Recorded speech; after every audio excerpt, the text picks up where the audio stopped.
2024년 7월 19일 새벽 4시 9분, 전 세계 컴퓨터 850만 대가 동시에 멈췄습니다. 파란 화면이 뜨고 아무것도 할 수 없었어요. 항공기 5,000편 이상이 결항됐습니다.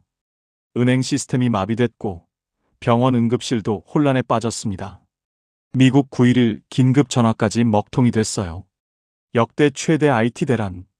피해액만 54억 달러 이상으로 추정됩니다. 그러나 범인은 해커가 아니었습니다. 한 보안 회사의 소프트웨어 업데이트 오류였어요. 크라우드 스트라이크. 아이러니하게도 세계 최고의 사이버 보안 회사입니다. 그런데 4개월 뒤 이 회사 주가가 역대 최고가를 찍었습니다. 도대체 무슨 일이 벌어진 걸까요? 이야기는 뉴저지주 파시파니에서 시작됩니다.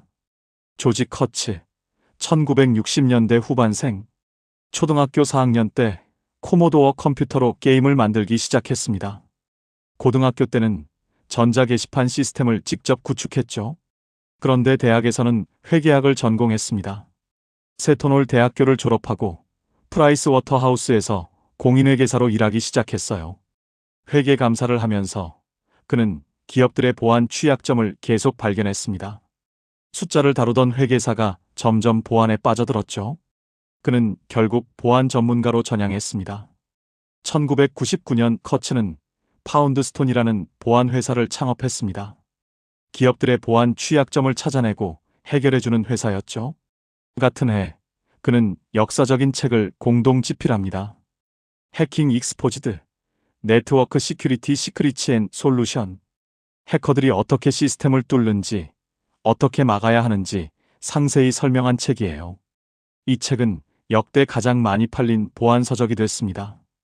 커츠는 단숨에 보안 업계의 전설이 됐죠.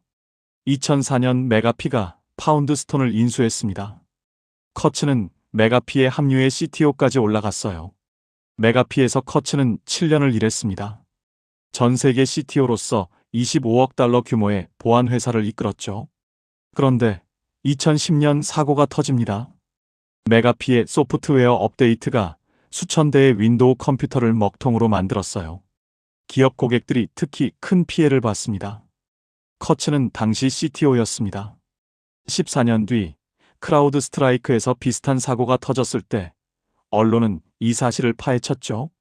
같은 사람이 2번이나 전 세계 IT 대란의 중심에 있었다고요.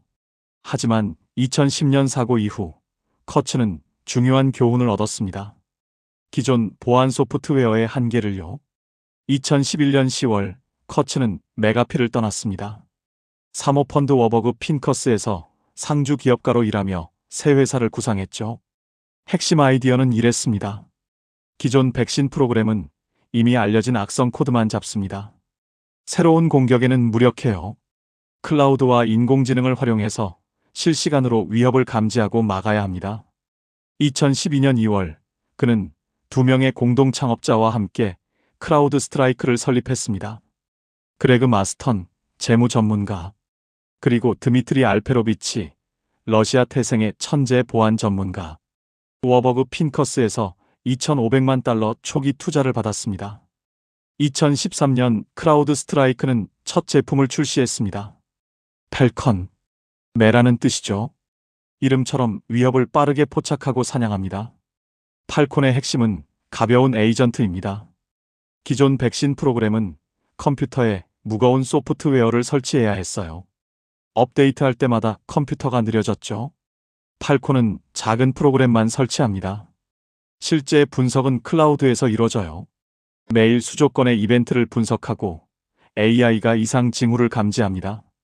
혁신적인 접근이었습니다. 2014년 크라우드 스트라이크의 이름이 세상에 알려졌습니다. 소니 픽처스 해킹 사건을 조사하면서요. 북한 정부의 소행이라는 증거를 찾아냈죠. 하지만 진짜 유명해진 건 2016년입니다. 미국 민주당 전국위원회 해킹 사건. 크라우드 스트라이크가 조사를 맡았고 러시아 정보기관의 소행이라고 결론 내렸습니다. 펜시베어와 코지베어라는 해킹 그룹을 추적한 거예요. 이 조사는 미국 대선과 러시아 개입 논란의 중심에 섰습니다. 크라우드 스트라이크는 사이버 보안계의 FBI가 됐습니다. 2019년 6월 크라우드 스트라이크가 나스닥에 상장했습니다. 공모가 $34, 시가총액 $66억 달러로 시작했죠. 투자자들은 열광했습니다. 클라우드 기반 보안 시장이 폭발적으로 성장하고 있었거든요.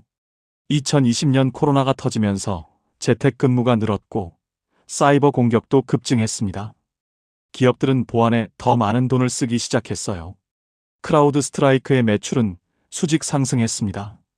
2020년 회계연도 4억 8천만 달러에서 2024년 회계연도 30억 달러를 넘겼습니다. 4년 만에 6배 이상 성장한 거죠. 크라우드 스트라이크가 이렇게 성장할 수 있었던 이유가 뭘까요? 첫째, 플랫폼 전략입니다. 엔드포인트 보안에서 시작해 클라우드 보안, 신원 보호, 위협 인텔리전스까지 하나의 플랫폼에서 모든 보안 기능을 제공합니다. 기업 입장에서는 여러 보안 제품을 따로 관리할 필요가 없어요. 둘째, AI 활용입니다. 샬럿 AI라는 생성형 AI 보안 분석가를 만들었어요. 위협을 자동으로 분류하고 대응합니다. 셋째, 브랜드 신뢰입니다. DNC 조사 이후 정부와 대기업들이 크라우드 스트라이크를 신뢰하게 됐죠. 포춘 500기업의 60% 이상이 고객입니다. 2024년 7월 9일 크라우드 스트라이크 주가가 역대 최고인 398.33달러를 찍었습니다. IPO 가격 $34에서 10배 이상 오른 거죠. 시가총액 1,000억 달러에 육박했습니다. 사이버 보안 업계 최초로 S&P 500 지수에 편입됐어요. 커츠 CEO는 올해의 사이버 보안 인물로 선정됐습니다. 모든 게 완벽해 보였습니다. 그런데 10일 뒤 모든 게 무너졌습니다. 2024년 7월 19일 새벽 4시 9분 크라우드 스트라이크가 팔콘 센서의 구성 파일 업데이트를 배포했습니다. 채널 파일 291이라는 평범한 업데이트였어요. 그런데 이 파일에 논리 오류가 있었습니다. 윈도우 시스템에서 메모리 접근 오류를 일으켰고 컴퓨터가 충돌했습니다. 파란 화면, 블루 스크린 오브 데스. 문제를 인지한 크라우드 스트라이크는 78분 만에 업데이트를 철회했습니다. 하지만 이미 850만 대의 컴퓨터가 영향을 받은 뒤였어요. 자동 업데이트 설정이 켜져 있던 시스템들이 일제히 다운된 겁니다. 피해는 상상을 초월했습니다. 미국, 유럽, 호주에서 동시다발적으로 혼란이 벌어졌어요. 델타 항공만 5억 달러 손실을 봤다고 주장합니다. 항공편 결항, 승객 보상, 복구 비용까지 합치면요. 병원에서는 응급 시스템이 마비됐고 은행에서는 거래가 중단됐습니다. 방송국도 멈췄어요. 영국 스카이 뉴스가 일시적으로 방송을 못했습니다. 마이크로소프트는 전체 윈도우 시스템의 1% 미만이 영향받았다고 했지만 그 1%가 핵심 인프라였습니다. 보험사 파라메트릭스에 따르면 포춘 500 기업들의 직접 손실만 54억 달러에 달합니다. 조지 커츠 CEO는 즉각 공개 사과했습니다. 고객, 여행객, 이 사태로 영향받은 모든 분께 깊이 사과드립니다. 그는 의회 청문회에도 출석했어요. 하원 사이버보안소위원회에서 무슨 일이 있었는지, 재발 방지를 위해 무엇을 하고 있는지 설명했습니다. 크라우드 스트라이크는 일부 파트너사 직원들에게 $10 우버이츠 상품권을 보냈다가 조롱을 받았습니다. 수십억 달러 피해에 $10 쿠폰이라니. 데프콘 해킹 컨퍼런스에서는 가장 창피한 실패상을 받았어요. 회사 사장이 직접 가서 상을 받았습니다. 주가는 곤두박질 쳤습니다. 7월 19일 하루에만 11% 하락. 4거래일 만에 $398에서 $208까지 떨어졌습니다. 거의 반토막. 시가총액 $400억 달러 이상이 증발했어요. 델타 항공은 크라우드 스트라이크를 상대로 $5억 달러 손해배상 소송을 제기했습니다. 크라우드 스트라이크는 맞소송으로 대응했죠. 델타의 복구 지연은 자체 IT 문제 때문이라고요. 집단 소송도 잇따랐습니다. 투자자들은 회사가 소프트웨어 테스트 절차에 대해 거짓 진술을 했다고 주장했어요. 위기였습니다. 크라우드 스트라이크는 빠르게 움직였습니다. 8월 6일 12페이지짜리 근본원인 분석 보고서를 공개했어요. 무엇이 잘못됐는지 투명하게 밝혔습니다. 업데이트 배포 절차를 전면 개선했습니다. 이제 코드 업데이트처럼 내부 테스트와 단계적 배포를 거칩니다. 동심원 링 방식으로 점진적으로 배포하고 고객이 업데이트 적용 시점을 선택할 수 있게 했어요. 펠컨 플렉스라는 새 구동 모델도 도입했습니다. 고객이 크레딧 풀을 구매하고 필요한 모듈을 자유롭게 쓸 수 있게요. 97% 이상의 고객 유지율을 기록했습니다. 그리고 놀라운 일이 벌어졌습니다. 2024년 10월 크라우드 스트라이크는 분기 실적을 발표했어요. 매출 10억 달러 돌파, 연간 반복 매출 40억 달러 돌파, 사상 최초로 두 가지 기록을 동시에 세웠습니다. 순수 사이버 보안 기업 중 가장 빠르게 이 이정표에 도달했죠. 고객들은 떠나지 않았습니다. 오히려 더 깊은 관계를 맺었어요. 위기 대응이 투명하고 신속했기 때문입니다. 2024년 11월 10일 주가가 557.53달러를 찍었습니다. 7월 사고 이전 최고가를 넘어선 역대 최고가. 불과 4개월 만에 V자 반등이었습니다. 현재 크라우드 스트라이크의 상황을 숫자로 보겠습니다. 2025년 1월 기준 연간 반복 매출 42억 4천만 달러. 전년 대비 23% 성장입니다.